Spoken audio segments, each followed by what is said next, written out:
அலையாத கல்வி, குறையாத வயது, கபடு வாராத நட்பு, கன்றாத வளமை, குன்றாத இளமை, கழுவினி இல்லாத உடல், சலியாத மனம், அன்பு அகலாத மனைவி, தவறாத சந்தானம், தாழாத கீர்த்தி, மாறாத வார்த்தை, தடைகள் வாராத கொடை, தொலையாத நிதியம், கோணாத கோல், ஒரு துன்பமில்லாத நல்வாழ்வு.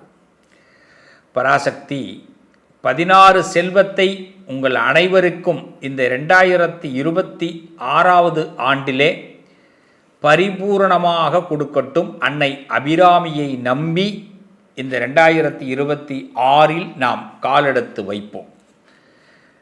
எப்பயுமே நம்ம மீது இருக்கக்கூடிய நம்பிக்கையை விட தெய்வத்தின் மீது நம்பிக்கை வைத்து நாம் ஒரு அடி வைத்தோம்னா நாம் வைக்கிற அந்த பக்தி நிச்சயமாக வெற்றி பெறும். ஏன்னா நம்மள மனசு அடிக்கடி மாறிக்கிட்டே இருக்கும். மனசுன்னா அப்படி தான் மாறுறது. தெய்வத்தின் மீது நம்பிக்கை வச்சு உள்ளே வந்துட்டோம்னா அந்த தெய்வம் எந்த ரூபத்திலாவது இந்த 2026 நமக்கு ஏற்படக்கூடிய நல்ல விஷயங்களுக்கு துணை புரியும். எல்லா நல்ல விஷயங்களையும் அந்த தெய்வம் நடத்தி கொடுப்பாள். அந்த அன்னை அபிராமி நாம் வணங்கக்கூடிய குலதெய்வம், நாம் வணங்கக்கூடிய இஷ்ட தெய்வம். நீங்கள் எந்த தெய்வத்தை விரும்புகிறீங்களோ அந்த தெய்வம் இந்த 2026 உங்கள் கைப்பிடித்து நடத்தி உங்களுக்கு நல்லதை நடத்தி கொடுப்பார்கள். நம்பிக்கையோடு இந்த பதிவுக்குள்ளே வாங்க. ஃபஸ்ட்டு நம்பிக்கை வேணும். எல்லாமே ஒரு வாழ்க்கையில் அப் டவுன் இருக்க தான் செய்யும். கடந்த ஆண்டுகளில் நிறைய பாடங்களை கற்றுக்கிட்டோம்.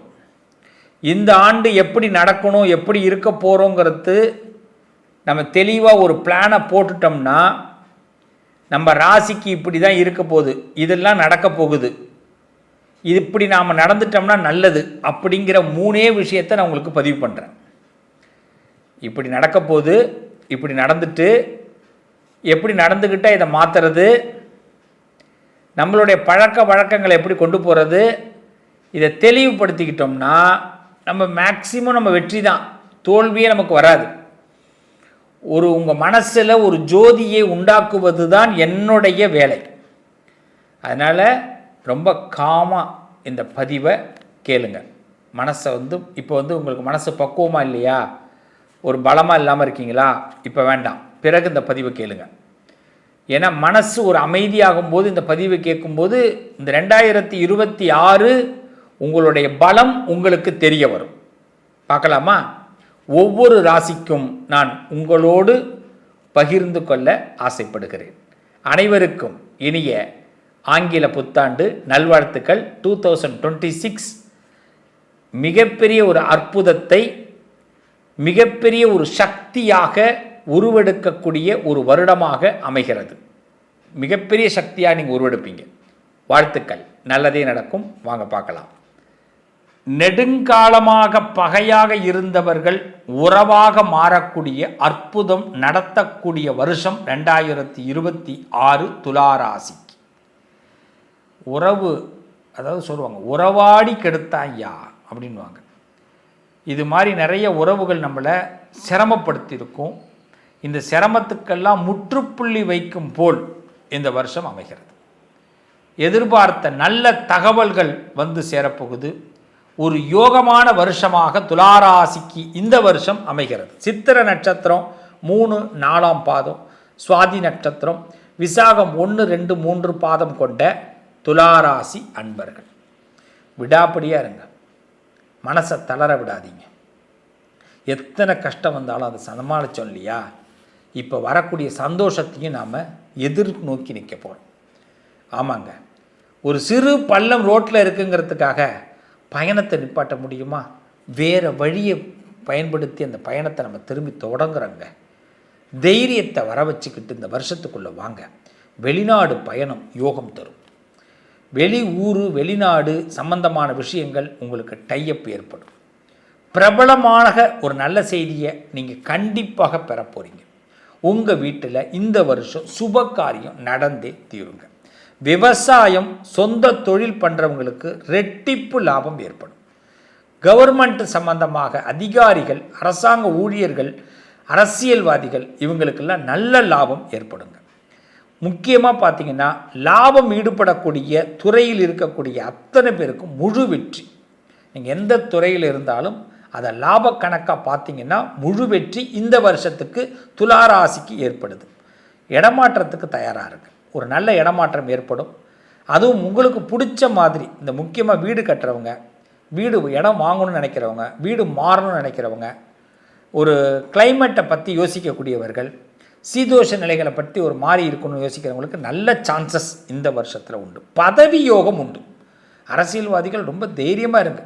துளாராசியில் பிறந்தவர்களுக்கு இந்த வருஷத்தில் அரசியல் பதவி யோகம் உண்டு. கலைத்துறையில் உள்ளவங்களுக்கு நல்ல லாபம் உண்டு. அது டைரக்டருக்கெல்லாம் புது அனுபவம் கிடைக்கும். துளாராசியில் பிறந்த டைரக்டர்களுக்கு நல்ல லாபம் ஏற்படும். நடிகைகளுக்கு அற்புதமான யோகம். ஏற்கனவே உங்களுடைய கலை திறமை அதிகமாக இருக்கும். அதில் இப்போ ஆக்டரை விட ஆக்டர்ஸ்க்கு தான் இந்த வருஷம் ஒரு பிரபல யோகத்தை கொடுக்கும். அதே நேரத்தில் பார்த்திங்கன்னா மருத்துவ செலவில் கொஞ்சம் கவனமாக இருங்க. துளாராசிக்காரர்கள் வீணாக இதை சாதாரண விஷயம் நினச்சிடாம மெடிசன் விஷயத்தில் கொஞ்சம் கவனமாக இருங்க. உங்களுக்கு மெடிசன் செலவு பண்ணிக்கிறீங்களோ இல்லையோ, மற்றவங்களுக்கு செலவு பண்ணுற மாதிரி இருக்கும். முக்கியமாக புதன்கிழமை சனிக்கிழமையில் இன்னொருத்தவங்களுக்கு போய் மருந்து மாத்திரை வாங்குறதையெல்லாம் அவாய்ட் பண்ணிக்கிங்க. ஏன்னா நீங்கள் ஏதாவது ஒரு மருந்து மாத்திரையை வாங்கி ஆரம்பித்து வச்சுருவீங்க. யாருக்கோ ஒரு ஃப்ரெண்டுக்கோ தெரிஞ்சவங்களுக்கோ அது உங்கள் வீட்டுக்கு தொடர ஆரம்பிச்சிடும். அது வேண்டாம். அதை மட்டும் இந்த பதிவில் பார்த்துக்குங்க. பணத்தை கொஞ்சம் பார்த்து கணக்கு பார்த்து செலவு பண்ணுங்கள். ஏற்கனவே கணக்கு பார்க்காம உறவுகளோடு பழகினதுனால தான் இன்றைக்கி கஷ்டப்படுறீங்க. பாசத்தை வச்சுட்டு வருத்தப்படுறீங்க. வச்ச பாசத்துக்கு நமக்கு வருத்தம் தெரியலையே, நாம் வச்ச பாசம் அவங்களுக்கு புரியலையே, என்னை சாப்பிட்டியான்னு யாராவது கேட்டாங்களா, என்னை பார்த்துக்கிட்டியா, நீ நல்லா இருக்கியான்னு என்னை கேட்டாங்களான்னு இன்றைக்கி வருத்தப்பட்டு ஒரு ஓரமாக ஒளிஞ்சு நிற்கிறீங்க. அப்போ எல்லாத்துலேயும் கொஞ்சம் கணக்கை பார்த்துருங்க. பணமாக இருக்கட்டும், மனசாக இருக்கட்டும், வைக்கிற அன்பாக இருக்கட்டும், தப்பு இல்லை. கணக்கு பார்த்து இருக்கிறதுல ஒன்றும் தப்பே இல்லைங்க. கொஞ்சம் உஷாராகவும் இருங்க. அது என்ன உஷாராக இருக்கிறது? இந்த ஊர் ஏமாத்துகிற உலகம். மனிதர்கள் ஏமாத்துகிற இடத்துல இருக்கிறாங்க. ஏமாறுற இடத்துல நாம் இருக்கிறோம். சொல்லுவார் ரஜினிகாந்த் ஒரு படத்தில், ஏமாத்துறவனை விட ஏமாறுறவன் தான் குற்றவாளி அப்படின்னு. நான் இன்றைக்கி குற்றவாளியாக நிற்கிறேன்னு சொல்லுவார் ரஜினிகாந்த் ஒரு படத்தில், முத்து படத்தில் பார்த்தீங்கன்னா தெரியும். அதனால் சில பேர் பார்த்திங்கன்னா நம்ம எங்கேயாவது சும்மாவே இருந்தால் நீ சும்மா இரு அப்படின்னு உங்களை அடிக்கடி சொல்லுவாங்க. ஏன்னா நீங்கள் தேவைப்படும் போது பேசுகிற ஏடிஎம் மிஷின் மற்றவங்களுக்கெல்லாம். அவங்க தேவைப்படும் போது அவங்களுக்கு ஒரு தேவை இருக்கா அப்போ தான் நீங்கள் பேசணும். அவங்களுக்கு தேவை இருக்கா அப்போ தான் உங்கள்கிட்ட வருவாங்க. மற்ற நேரம் உங்களை சும்மா இருக்க சொல்லிவிடுவாங்க. அதனால தான் நான் சொன்னேன் உஷாராக இருங்க இந்த வருஷத்தில் அப்படின்னு. இதெல்லாம் இந்த வருஷத்தில் நடக்காது. இனிமேல் நீங்கள் உஷாராக ஆயிட்டீங்கனாலே மற்றவங்களெல்லாம் எடை போட்டுருவீங்க கரெக்டாக. சில விஷயத்தில் ஒரு இறுதி முடிவெடுங்க. ஏன்னா இருமுடிவாக இருக்க வாய்ப்பு இருக்குது. இப்படி பண்ணலாமா. இந்த வருஷத்தில் ஒரே முடிவாக இருக்குது. இதுதான் நான் எடுத்த முடிவு கரெக்டு. இடம் வாங்குறதா இருக்கட்டும், வீடு கட்டுறதா இருக்கட்டும், ஒருத்தவங்களுக்கு பணம் கொடுக்குறதா இருக்கட்டும், செல்வத்தை பார்க்குறதா இருக்கட்டும், என்ன விஷயமா இருந்தாலும் என் முடிவு கரெக்ட். அப்படி இருந்து பாருங்கள், இந்த வருஷம் கரெக்டாக இருக்கும். முருகனை வழிபாடு செய்யுங்க. சுப்பிரமணிய சுவாமி உங்கள் ஊரில் இருக்கக்கூடிய முருகன் கோவிலுக்கு, சிவாலயத்தில் இருக்கிற முருகனை அடிக்கடி போய் தரிசனம் பண்ணுங்கள். முக்கியமாக செவ்வாய்க்கிழமையில் முருகனை வழிபாடு பண்ணுங்கள். வெள்ளிக்கிழமை துர்க்கையம்மனை வழிபாடு பண்ணுங்கள். அதுவும் ராகு காலத்தில் வழிபாடு பண்ணுங்கள். துளாராசிக்காரர்களுக்கு இருக்கக்கூடிய மனப்பிரச்சனைகள், கௌரவ பிரச்சனைகள் இந்த வருஷம் முழுமையாக விலகும். உங்கள் அந்தஸ்து உயரும். உடல் நலத்தில் இருந்த சுணக்கங்கள் தீர்ந்து நல்ல முன்னேற்றம் ஏற்படக்கூடிய அற்புதமான வருஷம். பணம் பார்க்கலாங்க. ஆமாங்க, பல பேர் நம்மளை என்னென்னமோ பேசுனாங்கல்ல, இதுக்கெல்லாம் ஒரு வாய்ப்பு. அவங்க வாயை மூடுறதுக்கு ஆண்டவன் நமக்கு நல்ல பரிசுகள் கொடுக்கக்கூடிய அற்புதமான வருஷம். என் பிள்ளைங்களுக்கு கல்யாணம்லாம் ஆக போகுது சார். கல்யாணமே ஆகலை சார். ஒரு உறவு எனக்கு அன்பு இல்லை சார். ஒரு பாசமே இல்லை சார் அப்படின்னு சொன்ன பாசத்துக்கு அலையக்கூடிய பிள்ளைகளுக்கு பாசம் கிடைக்கக்கூடிய வருஷம்.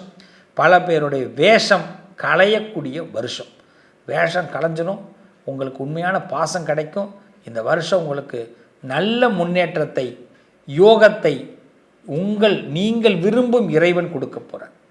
நான் உங்களுக்கு ஆசீர்வாதம் செய்கிறேன். இந்த 2026 புது பொலிவோடு இருங்க.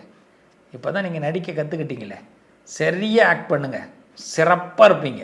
வாழ்த்துக்கள். நல்லதே நடக்கும். என்ன உறவுகளே, 2026 இப்பயே நிறைய பிளான் போட்டிருப்பீங்கன்னு நினைக்கிறேன். உங்கள் பிளான் எல்லாம் ஃபஸ்ட்டு ஒரு ஒயிட் பேப்பர் எடுங்க. ஒயிட் பேப்பர் எடுத்து உங்கள் குலதெய்வத்து பேரை எழுதுங்க. உங்கள் இஷ்ட தெய்வத்து பேரை எழுதுங்க. இந்த 2026 என்னென்ன உங்களுக்கு இந்த வருஷம் நடக்கணும் அப்படிங்கிறத கரெக்டாக எழுதுங்க. 1 2 3 4 5 6 7 8 9 9 பாயிண்ட் தான் எழுதணும், அதுக்கு மேலே எழுதக்கூடாது. இந்த 9 பாயிண்ட் எழுதிட்டு அதை மஞ்சள் தடவுங்க. உங்கள் வீட்டு சுவாமி ரூமுக்கு வாங்க, உங்கள் குலதெய்வத்தை நினச்சி ஒரு 11 ரூபா பணத்தை எடுத்து வைங்க. வச்சுட்டு நான் சொல்கிறத விளையாட்டாக செய்யாதீங்க, விருப்பம் இருந்தால் செய்யுங்க. இது விருப்பம் இருந்து செஞ்சால் மட்டும்தான் நடக்கும், விளையாட்டாக யோசிக்காதீங்க. வேண்டான்னா அவாய்ட் பண்ணிவிடுங்க. அதையும் நீங்கள் ஒரு கமெண்ட்டாக யோசிக்க வேண்டாம். அதனால் குலதெய்வத்துக்கு 11 ரூபா பணத்தை எடுத்து வச்சுட்டு, வலின்னு ஒன்று இருக்கும் நம்ம மனசில், அவ்வளோ பெயின் இருக்கும். ஒரு விடை கிடைக்காதா, எனக்கு ஏதாவது ஒன்று நடந்துடாதா, எத்தனை பேர்கிட்ட கெஞ்சுறோம், எத்தனை பேர்கிட்ட போலியாக வாழ்கிறோம், எத்தனை பேர்கிட்ட முகமுடியை போட்டுக்கிட்டு இருக்கிறோம். இப்படி இருக்கிற நம்ம வாழ்க்கையில் ஒரு வெளிச்சம் வேணாமா? இந்த 2026 மிஸ் பண்ணலாமா? மிஸ் பண்ணக்கூடாது. அப்போ இதை எழுதின எல்லாம் மஞ்சள் தடவி அந்த சுவாமிக்கு நேராக நின்று அதை வாசிங்க. இது மாதிரி இந்த நட்சத்திரத்தில், இந்த குலத்தில், இந்த கோத்திரத்தில், இந்த குலதெய்வத்துக்கு அருளால் பிறந்த எனக்கு இதெல்லாம் எனக்கு இந்த வருஷம் நடக்கணும். நடக்கக்கூடாத ஒரு 5 பாயிண்ட் எழுதிங்க. இதெல்லாம் நடக்க வேண்டாம், தவிர்க்கணும். நடக்கக்கூடாதுன்னு எழுதக்கூடாது, நடக்கிறத தவிர்க்கணும். இதெல்லாம் எனக்கு வேண்டாம். நடக்கிறது 9, நடக்கக்கூடாதது 5 எழுதி அந்த சுவாமிக்கு நேராக வாசிங்க. வாசிச்சுட்டு அதை மடித்து அந்த சுவாமி, எந்த சுவாமி நீங்கள் அங்கே இஷ்ட தெய்வம் ஒரு ஃப்ரேம் வச்சுருப்பீங்க, அந்த ஃப்ரேமுக்கு பின்னாடி வைங்க. நம்புங்க, மாதம் இதை 1ஆம் தேதி எடுத்து வாசிக்க ஆரம்பிங்க. இந்த வருஷ முடிவில் எது எது நடந்திருக்கோ அதை டிக் பண்ணிக்கிட்டே வாங்க. இந்த வருஷத்தோட முடிவில் பாருங்கள், மேக்சிமம் உங்களுக்கு 7லிருந்து 8 கண்டிப்பாக நடந்திருக்கும். நீங்கள் ஹார்ட் ஒர்க் கரெக்டாக பண்ணால் 9 நடந்திருக்கும். அதே மாதிரி நீங்கள் கரெக்டான மனநிலையோடு, நான் சொல்கிற நம்பிக்கையோடு இருந்தால், நீங்கள் எது தவிர்க்கணும்னு நினச்சிங்களோ அந்த 5 உங்களுக்கு தவிர்க்கப்பட்டிருக்கும். ஸோ கடவுள் இருக்காருங்க, இந்த பிரபஞ்சம் உண்மைங்க. எதையுமே யாருக்கிட்டையும் கேட்க வேண்டாங்க, பிரபஞ்சத்திட்ட கேளுங்க. தெய்வ சக்திக்கு நிகர் எதுவுமே இல்லை. இதை மட்டும் நீங்கள் நினச்சி ஃபாலோ பண்ணுங்கள். இந்த 2026 நீங்கள் நினைக்கிற 9 விஷயமும் நடக்க போகுது.